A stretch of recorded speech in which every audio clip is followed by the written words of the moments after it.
তামুলপুৰত হাতী মানুহৰ সংখ্যাত তামুলপুৰ জিলাৰ পিপলদিনীত দিনৰ পোহৰতে মুক্ত বিচৰণ বনৰীয়া হাতীৰ এটি বৃহৎ জাকৰ। হাতী মানুহৰ সংখ্যাত ৰোধ কৰিবলৈ ব্যৱস্থা গ্ৰহণ বন বিভাগৰ। দিন ৰাতি একাকাৰ কৰি বন বিভাগৰ লোকে হাতী খেদাত ব্যস্ত হৈ পৰিছে।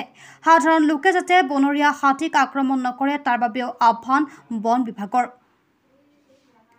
News desk report, any express 30।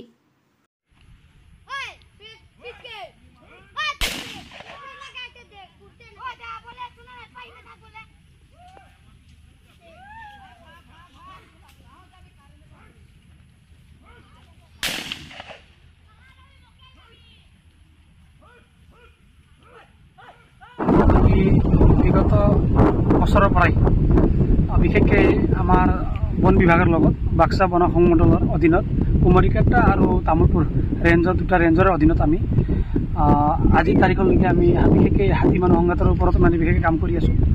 এতিয়া আজিও আপুনি দেখা পাইছে ইয়াতে পিপলিনীত ইয়াতে আছোঁ আমি। ইয়াতে বন বিভাগো আছে আৰু আমাৰ NGO ল'ৰাকেইটাও আছে আৰু মই নিজেও আছোঁ। কাৰণ ইয়াতে থকা কাৰণটো হ'ল হাতী আপোনালোকে দেখাই পাইছে। হাতীটো মানে দিনভৰ ইফালে গাঁও অঞ্চলতো যায়ে বিভিন্ন ধৰণৰ ক্ষয় ক্ষতিটো হৈ আছে। তাৰে মাজত আমি যিখিনি পাৰোঁ জনসাধাৰণৰ মাজত তাৰমানে যিখিনি তাৰমানে আমি হেল্প কৰিব লাগে যাতে হাতী মানুহ সংঘাতৰ ক্ষেত্ৰত বন বিভাগ আৰু আমিতো দিনে ৰাতিয়ে কাম কৰি আছোঁ। তাৰে মাজত আজি ইয়াতে আমি বিশেষকৈ এই দিনৰ ভাগত ইয়াতে আমি ডিউটি দিব লগা কাৰণটো হ'ল এই ইয়াতে বাগান আৰু গাঁৱৰ মাজতে আছে এই অঞ্চলটো পিপলিনী বুলি কয়। এই অঞ্চলৰ তাৰমানে আমি থকা কাৰণটো হ'ল ইয়াতে তাৰমানে বাগানত কাম কৰি আছে আৰু সৰু সৰু ল'ৰা ছোৱালী ইফালে আপ ডাউন কৰি আছে। হঠাৎ যদি কোনোবাই যদি হাতীত যদি শিলগুটি দলিয়াই দিয়ে তেতিয়া হাতী এনে মানে খঙাল হৈ যায়। খঙাল হ'লে কি হয় তেওঁলোকে তাৰমানে কিছুমানৰ খেদি পাৰ হৈ যায়। পাৰ হ'লে কি হয় তেতিয়া আক্ৰমণ কৰি দিয়ে। আক্ৰমণ হোৱাৰ লগে লগে কিছুমান হঠাৎ তাৰমানে নোহোৱা দুৰ্ঘটনা এটা ঘটি যায়।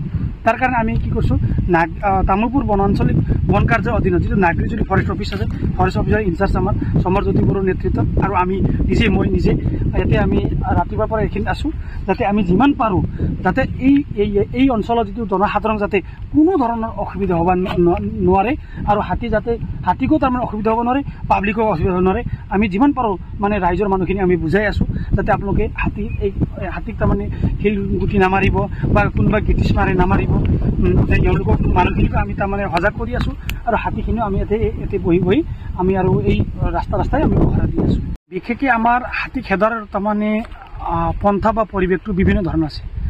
আমাৰ কথাটো হ'ল চাওক, আমি ৰাতি যেতিয়া যোনখিনি জেগাত হাতী সোমায় সেইখিনি জেগাত আমাৰ প্ৰতিটো এৰিয়াতে আমাৰ তাৰমানে কুমাৰীকাটা হওক বা তামুলপুৰ ৰেঞ্জৰ আণ্ডাৰত আমাৰ ADS মানে কমিটি বনোৱা আছে। ADS মানে হাতী মানে সুৰক্ষা কমিটি, মানে প্ৰতিটো গাঁৱত আমাৰ এটা কমিটি আমি বনাইছোঁ।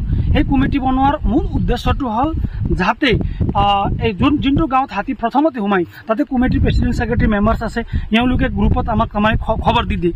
খবৰ দিয়াৰ লগে লগে আমি কি কৰোঁ, বন বিভাগ আৰু আমি যিখিনি পাৰোঁ মইতো নিজে তাৰমানে আপোনালোকে দেখা পাইছে মই দিনে ৰাতি য'ত যেনেকুৱা পাওঁ জনসাধাৰণৰ মাতে য'ত জনসাধাৰণৰ অসুবিধা হয় তাতে মই যাই পাওঁ। কাৰণ বন বিভাগৰ লগত ইয়াতে মোৰ লগত কুমাৰীকাটা হওক নাগৰিজুলি হওক তামুলপুৰ একেলগে আমি কাম কৰোঁ।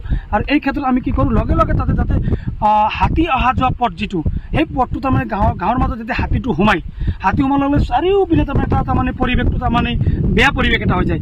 লগে লগে আমি জনসাধাৰণক আমি কি কৰা হৈছে সেইখিনি সময়ত আমি যাতে এটা ৰাস্তা আমি হাতী অহা যোৱা কৰা যিটো কৰিডৰ বুলি কয় মূল পথটো সদায় এৰি দিব লাগে। নহ'লে যদি আমি পৰিৱেশটো ইফালে যদি উত্তৰে যদি হাল্লা কৰে, দক্ষিণে কৰে, পূবে কৰে, পশ্চিমে কৰে, হাতী যাব ক'ত কওকচোন? হাতীটো অহা যোৱা এটা মূল ৰাস্তা লাগিব।